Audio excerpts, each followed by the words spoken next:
Hello, everyone, and welcome to this week's episode of Entertainment Expansion. We're your hosts, Tyler Callahan and Mike Ferrante. Mike, how are you doing? Well, Tyler, as usual, I'm chilling. Doesn't matter which timeline you're going by, sacred or not, I'll always be chilling. Yep, for old time, always, huh? Yes, sir. So, yeah, we are talking about Loki, which, considering the state of Marvel this year and considering how bad the Marvels is getting hit, and we're recording this at the end of the opening weekend, where it has become the lowest opening weekend for any MCU movie. So while Kevin Feige and Marvel Studios try to fix all that, we have Loki season two, possibly the finale of the show. It also kind of Yes. boggles my mind that in the same year we got Quantum Mania and Secret Invasion, we get this gem of a second season. Let me tell you. Oh, yes, it was. If this is the end of the Loki show, I'm just saying it right now. It is the best thing Disney Plus has produced. By all signs, it seems like that's it. So, with that being the case, we will do full spoilers for the second season, and obviously the first season if we need to reference anything. But yeah, Mike, Loki season two. Like we kind of knew it was going to be good. I guess I didn't expect it to be this good. Well, let's refrain from saying it being this good, because Okay, that implies that every single episode was a banger, and every episode was not a banger. I would disagree, but go on. Now, overall, this is a very strong season to a show. It would be debatable if this is better than the first season. It I would. kind of like the. I don't see the problem is I don't know where to start with this. Okay, well, since it's going to be the easiest of the two, let's start with the positives. We keep saying it's a fantastic, one of the best shows. Why? Acting. Yeah, I mean, everyone brought it. Tom Hiddleston, Owen Wilson, everyone else. Uh, they brought their A game. yes, they Uh, did. Plot made sense. It worked. yeah. The show was effective in something Ant-Man could not do.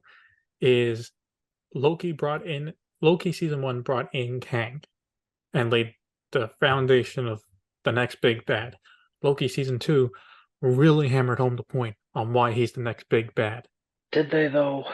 I think to a point, yeah, especially in the first episode when Loki's being time slipping for the first time and he breaks down that wall and he just starts yelling, "This is the guy that's coming. He's going to take your lives," and all that. It's like, Jesus, like he is acting the hell out of this scene, and really, like you could feel the terror coming out of that man's uh, Yeah, throat. Like he is petrified, and like that is what we should be experiencing with Kang. Also, I do feel in the sixth episode, in the finale, the conversation with He Who Remains, I think was also yes, kind of telling, like, oh shit, this guy is 10 layers deep into a plan we didn't even know. yes. Like he even knew about Victor Timely, made fun of his own variant with the stuttering, and for all the issues Jonathan Majors has right now, in the context of the show, his acting was great. Mike, I assumed you picked up on this, but like, I noticed He Who Remains acted his goofy self from the first season until Loki paused time. Then it's like, Yes. okay, we can get serious now. You're a nobody. You can't save anyone. Just join me. Let's be done with this. It's like, oh, okay. So he can be absolutely menacing if he wants to be. Yes. Which I kind of liked seeing that. Yes. Yes. It's like, okay, so the goofy thing was a farce, basically. Which I guess makes sense, right? If you're Yeah, at this but point, what, something that thousands of years old? yeah, something that he still didn't fully kind of talk about was he said, "Oh yeah, you think I was just going to let you guys kill me and that would be the end of it? Like I'd really do that?" Well, that really did happen. You know what I mean? Like nothing that it's not like, "Oh yeah, I've been alive this whole time. I was just messing with you guys." No, no, no, no. That makes sense. It does because he also mentioned here like he favors Loki over Sylvie. So it seems like the idea was see again because like we see him die at the end of season one, but as we see in the montage here, for him that's just a failed attempt, right? And then the first time needs to happen to set Loki on the path of finding Victor Timely, getting the band back together, everything collapsing to the point where he has to come back and save him. Yeah. which also means when you show them the piece of paper in the last season saying, like, literally a script, here's what you're going to say, here's what you're going to say, and it's like, oh, now I don't know what's going to happen. It's like, you kind of had a general idea of what's going to happen. Yeah. Yeah, might have taken a while, but you knew what was going to happen. All right. So since we're talking about the positives here, I do like. So actually, no. Let's not go into the positives yet. So Mobius getting taken to the TVA for the first time, was that actually Loki's doing? Or is that just a different deviation of time? That's a good question. I would think it's a deviation of time, but Listen, at least we got to see exactly what Mobius was doing in his previous life. yeah, we got the jet Because ski. Jesse They said, listened. yep, he was Uh, there. yeah, yeah. I wouldn't think it's well, but it's just, I don't know because like if you make the case for that, then you make the case that he brought everyone in the first time. Yeah, because then it opens up a bigger can of worms where Mobius has been doing this for a long time. Yeah, what? Because, I mean, I guess if we're going to, I wouldn't say negative, but I guess an actual question I have is like, if you go to the TVA, if you're a variant that's picked for the TVA, do you ever age? I guess not. And it's less about Owen Wilson, but like Renslayer specifically, because like we see the recording. She was there for the war. She was the main general for Kang. Her mind then gets wiped, and then looks like she doesn't age a day. So clearly, we're Correct. talking dozens, if not hundreds of years, and she ain't no old lady. Now, as I say in season one, time works differently to TVA. That's, I guess, a nice way to write it off. But yeah, it's like, do they just stay the same age from whenever they're picked? Yeah, I would say it's a space outside of time, Yeah, like you have to technically. be pruned, or no, I mean, prune doesn't kill you. You have to be killed for that to end, or go to a Yeah, timeline and live there. correct. Okay. Because that also brings the bigger question, because Mobius's heart to heart with Loki in the finale Hmm. about the hunter who couldn't, pull the trigger on a child. Yeah. And that was him, and Renslayer was the hunter that did. Shocker. So that was obviously before, yeah, Renslayer's rise to power, so to speak. So did that happen before the war? So like, did Kang bring Mobius in? Did he? Like, we don't really know these Well, it could have been after the details. war too, because he did say after that incident she got promoted to judge when everything was True. done. So you had general, you had field agent, she's a judge. Like that's not something that happens in a year or two. Yeah, it could be thousands of years. Could be. I mean, look at King. He's been there for a couple thousand years at this point. He looks like he's in his mid 30s. Yeah, So, okay. So, what else you got? I like how they made Are we sticking Kang with the very. negatives or the positives? Because you didn't want to go No, full into the positives. let's just keep rattling off things. Okay. So they made Victor Timely a very important man, right? Mm-hmm. But when it all comes down to it, his importance was jack shit. Well, well, okay. Like they needed him to unlock the door, but that was about it. Well, to be fair, it was also to help the loom, but like unlocking the door was important. You need a Kang variant for that. Yes. And also, I mean, well, here's the thing. I think he was important for a few reasons because obviously he who remains basically set him up as the Kang variant that they can work with. You also need a Kang that's kind of willingly wanting to go to the TVA, let's be honest, Yeah, but which he took an wouldn't have. entire episode for him to be convinced. But Not really. He was pretty willing to go until, sorry if the negatives here, fucking Miss Minutes and Renslayer showed up and started acting all crazy towards him. Then he was like, okay, what the fuck is going on?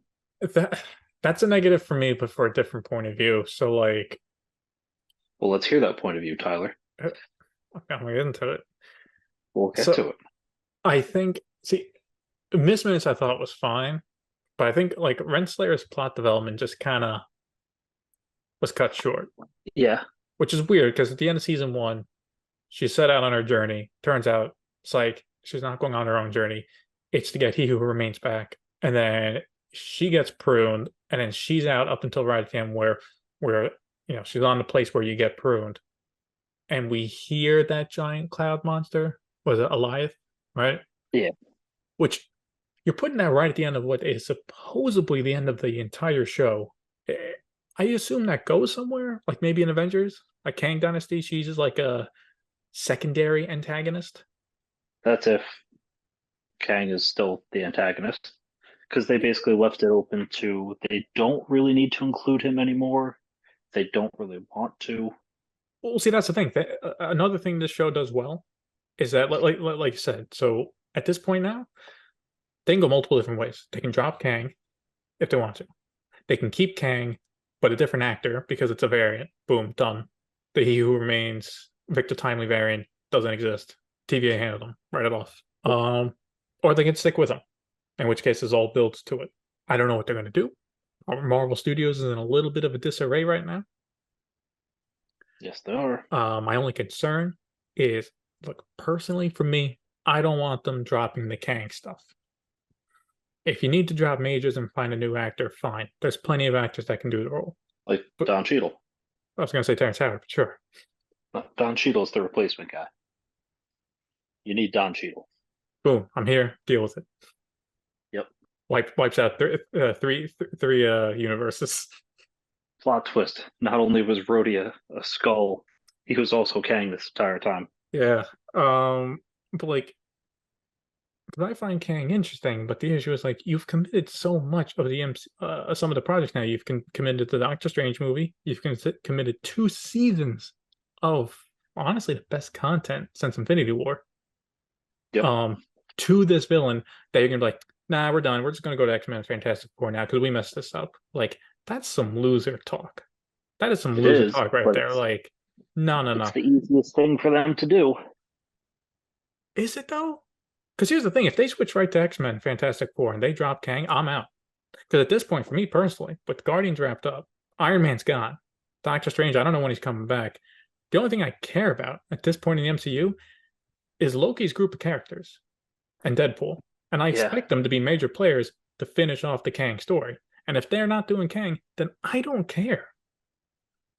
And if you look at the box office numbers, as of now, a lot of people don't care. Yes, they don't. Like, everyone's going to come back next year for Deadpool 3, and I don't know, that's it. Well, yeah, of course they're coming back for Deadpool 3 because But you hey, get the Return of the King. rumor is TVA's involved in that. Really? Yep. That would make sense. Not saying Loki's involved, but the rumor is all the time events Deadpool does at the end credits of Deadpool 2 gets the TVA's attention. That would make sense. It actually does make sense, yeah. But anyway, Loki, I do hope they finish with Kang. But like you said, if this is the end of Kang, it's like you can still watch a complete show and Yes. it works. I mean, Tom Hiddleston said in an interview right after the strike ended, because they couldn't promote this the entire time, is that he kind of views the show as like the end of his character's arc in the MCU, from all the way back from Thor 1 to now. And that kind of makes sense. Yeah. Because again, this is the Loki taken from the end of Avengers 1. So, but then again, he gets to see what happens if he stayed in the timeline. He would eventually just be murdered by Thanos. So, yeah, I mean, look, the writing for the show has been great. And if anything, everyone on this team should be promoted to working on the films. I gotta be honest. Like Avenger films. Yeah, I could see that. Like Loki's development was good. Mobius's development was good. Kang's development was good. I do feel though, if anyone's getting a short stick here, Sylvie's bit underdeveloped for the second season. Yeah, she doesn't really do too much. Seems like she was a season 1 like main character. Season 2 is like, I got what I wanted. I want to work at McDonald's now. Please leave me alone. Yeah, of all things, she sought the Happy Meal to be happy. But it makes sense for her. Again, she hid out from the TVA by living from apocalypse to apocalypse because they wouldn't check there. So working at a McDonald's is a lot better than a volcano or an earthquake coming to kill her. So I kind of get that. Like, I do see people like, oh, well, why does she want to work at McDonald's? Like, well, she's living in Pompeii every other week right before it explodes and kills everyone. I guess McDonald's is okay. Well, I feel like Pompeii would be pretty cool. Yeah, until it before it, explodes. yeah, till it explodes. But she's got to live closer to the apocalypse, and when it happens, because otherwise they'll find her easy. Yeah, Yeah, she was a bit underdeveloped. It kind of seemed like she went from she was an actual character in season one to she was more of a plot device for Loki to wrap up his character in this season. I like how he still couldn't kill her. Yeah, I mean, but that's the whole thing with Loki, right? Throughout the show, he started to care for people.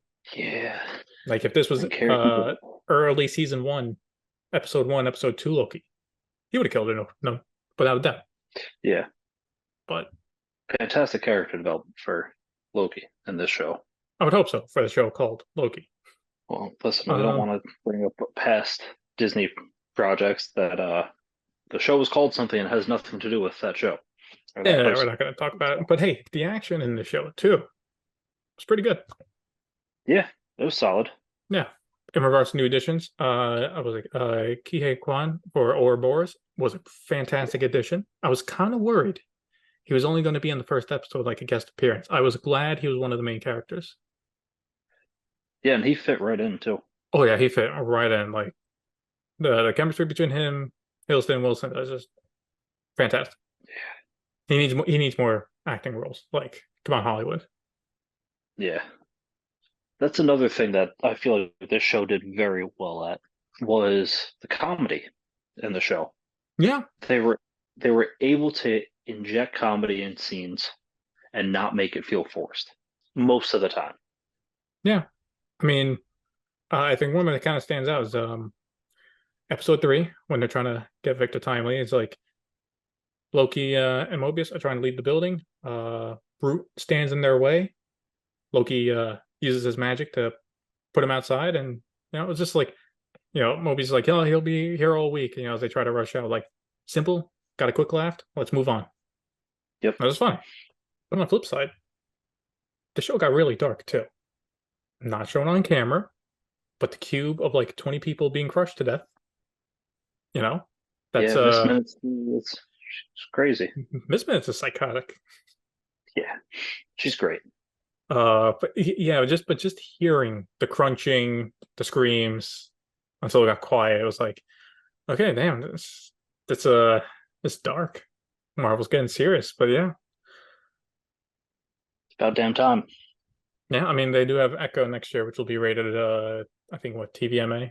It's gonna be a mature show, so I don't know. We'll see. I'm glad to see that they're not going kid friendly for everything, Yeah, and they're kind of trying to rein in a wider audience. Like, yeah, we'll have the kid stuff. We'll also have stuff for the older crowd.